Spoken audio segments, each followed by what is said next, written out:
चालू रखिए, मतलब ऐसे प्रश्न कराते रखिए। तो आपने ये प्रश्नों को बहुत पसंद किया है तो मैं आगे इन प्रश्नों को कराता रहूँगा, और ये आपका जीएस का दूसरा वीडियो है। तो चलिए स्टार्ट करते हैं दोस्तों। पहला प्रश्न है आपका, चंद्रगुप्त मौर्य के दरबार में भेजा गया यूनानी राजपूत कौन था? राजदूत कौन था यूनानी जो चंद्रगुप्त मौर्य के दरबार में भेजा गया था? चार ऑप्शन है आपके पास, कौटिल्य, सेल्यूकस निकटर, मेगास्थनीज या फिर जस्टिन। कौन था दोस्तों? इन चार में से कोई एक होगा।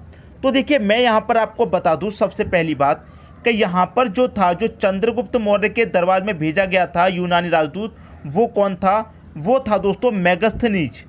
क्लियर? ये बात आपको पता चल गई कि चंद्रगुप्त मौर्य के दरबार में जो भेजा गया था यूनानी राजपूत, वो मेगास्थनीज था।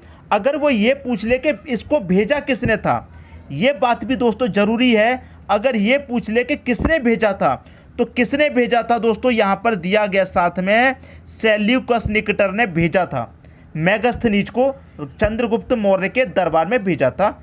किसने भेजा था? सेल्यूकस निकटर ने। ठीक है, किसको भेजा था राजदूत? वो कौन था? मेगास्थनीज था। और इसकी एक ज़रूरी बात और ध्यान रखिए, मेगास्थनीज ने दोस्तों एक पुस्तक लिखी थी, और उस पुस्तक का क्या नाम था? इंडिका। ये प्रश्न भी परीक्षा में पूछा जाता है, मेगास्थनीज ने किस पुस्तक, कौन सी पुस्तक लिखी थी? तो चार ऑप्शन आपको दे दिए जाएंगे। तो मेगास्थनीज ने पुस्तक लिखी थी दोस्तों इंडिका, ये हो जाएगा सही आंसर। तो उम्मीद करता हूं कि सभी चीज़ें आपको बहुत अच्छे से समझ में आ रही होंगी। तो इसमें कितने प्रश्न बने ये मैं आपको बता देता हूं। सबसे पहला प्रश्न तो ये बना कि मेगास्थनीज ने कौन सी पुस्तक लिखी, तो इसका सही आंसर हो जाएगा इंडिका। दूसरा प्रश्न ये हो गया कि सेल्यूकस निकटर ने चंद्रगुप्त मौर्य के दरबार में किसको भेजा था? मेगास्थनीज को भेजा था। ठीक है, और किसने भेजा था? सेल्यूकस ने भेजा था। कहाँ भेजा था? चंद्रगुप्त मौर्य के दरबार में। अगर प्रश्न इस तरीके से भी पूछा जा सकता है कि सेल्यूकस निकटर ने मेगास्थनीज को किसके दरबार में भेजा था, प्रश्न ऐसे भी घुमा के पूछा जा सकता है, किसके दरबार में भेजा था मेगास्थनीज को, तो आप बता देंगे कि चंद्रगुप्त मौर्य के दरबार में भेजा था। क्लियर हुई बात? तो जितने भी प्रश्न बनते हैं एक से, वो सारी चीज़ें हम समझते हुए चलेंगे ताकि बीच में कोई भी प्रश्न ना छूट जाए। क्लियर हुई बात? क्योंकि एग्जाम में कहीं से भी पूछ सकता है, ये बात आप जानते हैं। तो ये आपकी समझ में आ गया। अब देखेंगे अगला प्रश्न। अगला प्रश्न है, निम्न में से कौन सी विश्व की सबसे बड़ी झील है? याद रखिए कहाँ की पूछ रहा है, विश्व की। याद रखिए क्या पूछ रहा है दोस्तों, उसने पूछा पूरे विश्व की सबसे बड़ी झील पूछी है उसने, पूरे विश्व की। तो चार ऑप्शन है दोस्तों आपके पास, लेक सुपीरियर, कैस्पियन सागर, लेक बैकाल या लेक विक्टोरिया। चार ऑप्शन में से कौन सा सही है बता दीजिए। मुझसे पहले कमेंट कर दिया करो, अगर आपको आंसर मालूम है तो कमेंट कर दिया करो दोस्तों अपना। अब मैं यहाँ पर बताता हूँ, इसका जो सही आंसर है वो है दोस्तों कैस्पियन सागर। कैस्पियन सागर यहाँ पर विश्व की सबसे बड़ी झील है। ठीक है, अब यहाँ पर और क्वेश्चन दोस्तों क्या बनते हैं वो समझ लीजिए। कैस्पियन सागर कैसी झील है? मीठे पानी की झील है, खारे पानी की झील है, मतलब कैसी झील है? तो यहाँ पर मैं बता देता हूँ, जो कैस्पियन सागर है दोस्तों, इसका पानी कैसा है? खारा। ये खारे पानी की झील है कैस्पियन सागर। जो विश्व की सबसे बड़ी झील है कैस्पियन सागर, वो खारे पानी की झील है। अगर ये पूछ ले कि ये कहाँ पर पड़ती है, कैस्पियन सागर कहाँ आती है, तो दोस्तों ये आती है अपने एशिया में। याद रखिएगा कहाँ आती है? एशिया में कैस्पियन सागर। ठीक है दोस्तों, अगर ये पूछ ले कि इसकी जो सीमा है कितने देशों के साथ लगती है, कैस्पियन सागर की जो सीमा है कितने देशों के साथ लगती है, तो 5 देशों के साथ लगती है। क्लियर? 5 देशों के साथ लगती है। अब वो कौन कौन से देश हैं सर ये और बता दीजिए। बिल्कुल बताएंगे। रूस, क्लियर, याद रखिएगा रूस के साथ लगती है। ठीक है, दूसरा है आपका अजरबैजान दूसरा। तीसरा है दोस्तों तजाकिस्तान, तीसरा है तजाकिस्तान। ठीक है, चौथा कौन सा है दोस्तों? ईरान। चौथा है आपका ईरान। पांचवा क्या है दोस्तों? पांचवा है तुर्किस्तान, जो करके नाम आता है दोस्तों तुर्किजिस्तान। यहाँ पर मैं सही से लिखने की कोशिश करता हूँ, तुर्किजिस्तान। अगर इसको समझने में कोई प्रॉब्लम हो तो आप देख लीजिएगा, क्योंकि तुर्किजिस्तान लिखने में थोड़ी सी प्रॉब्लम मुझे हो रही है। ये 5 देश होते हैं, लेकिन नाम होता है दोस्तों तुर्किजिस्तान, रूस, अजरबैजान, तजाकिस्तान, ईरान और तुर्किजिस्तान। ठीक है दोस्तों, तो ये 5 देशों के साथ क्या होता है, इस देश की मतलब ये जो आपका कैस्पियन सागर है इसकी सीमा 5 देशों के साथ लगती है, और वो 5 देश आपके ये हैं। तो कितने क्वेश्चन बन गए दोस्तों। कैसी झील है दोस्तों आपकी, जो कैसी झील है, ये खारे पानी की झील है, एशिया में आती है, 5 देशों से लगती है, और 5 देश कौन कौन सी हैं ये आपको दे रखे हैं।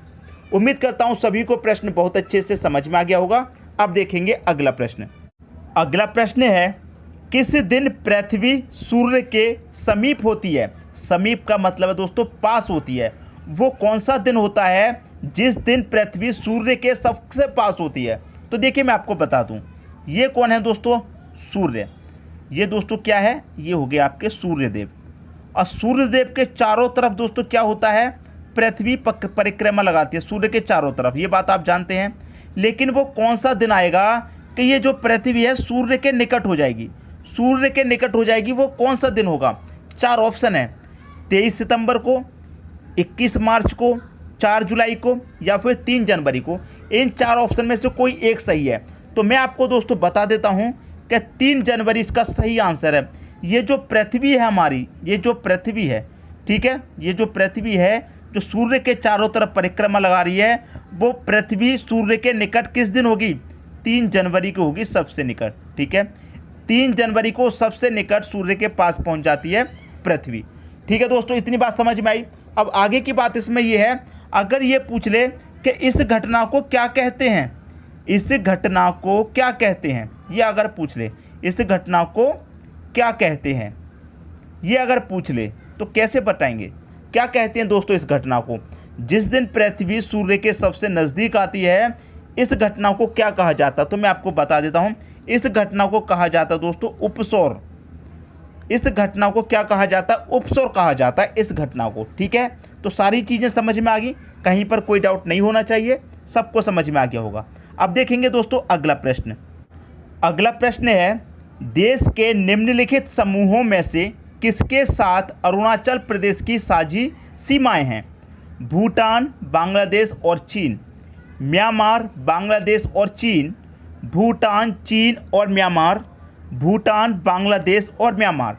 मतलब किन देशों के साथ दोस्तों अरुणाचल प्रदेश की सीमाएं लगती हैं। तो मैं आपको दोस्तों यहाँ पर बता दूँ एक छोटी सी बात। सबसे छोटी सी बात ये कि हमारा जो दोस्तों भारत का नक्शा होता है कुछ इस तरीके का होता है, कुछ इस तरीके का दोस्तों हमारा भारत का नक्शा होता है, इस तरीके का कुछ हम यहाँ पर इस तरीके से दोस्तों समझने के लिए बना लेते हैं, समझने के लिए दोस्तों बना लेते हैं। ये कुछ इस तरीके से भारत का नक्शा हमने बना लिया।